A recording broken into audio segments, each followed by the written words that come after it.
We have done more damage than good in our churches, especially as far as morality is concerned.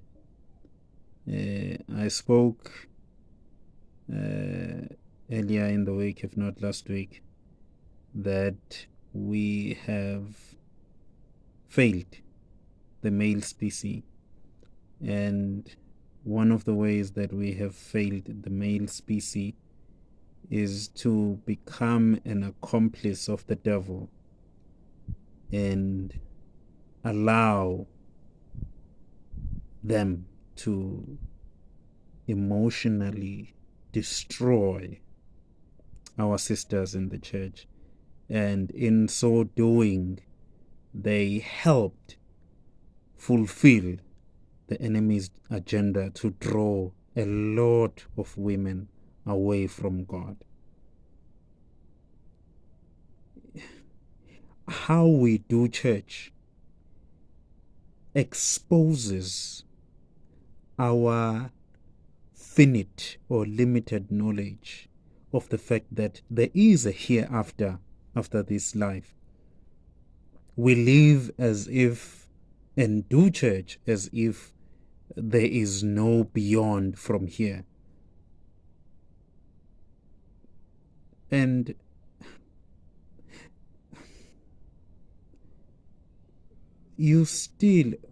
some of you still have an opportunity to repent and do right by God as leaders.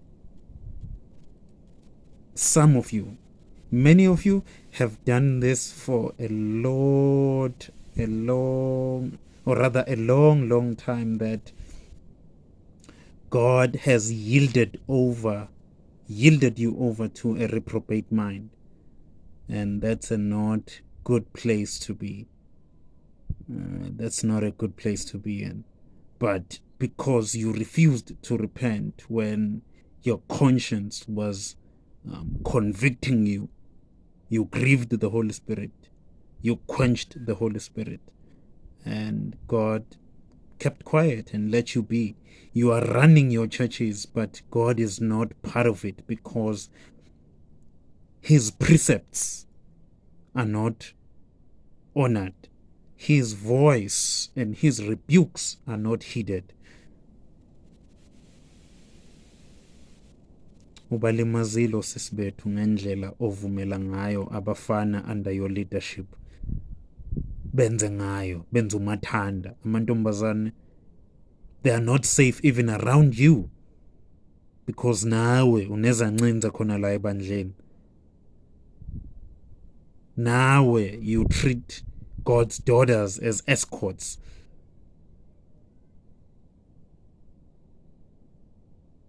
Repent and remember from where you have fallen and make your wrongs right before the monarch of Zion comes and take away his lampstand. He will leave you with your light, quote unquote, but without the stability that his lampstand brings. Your light is useless. Repent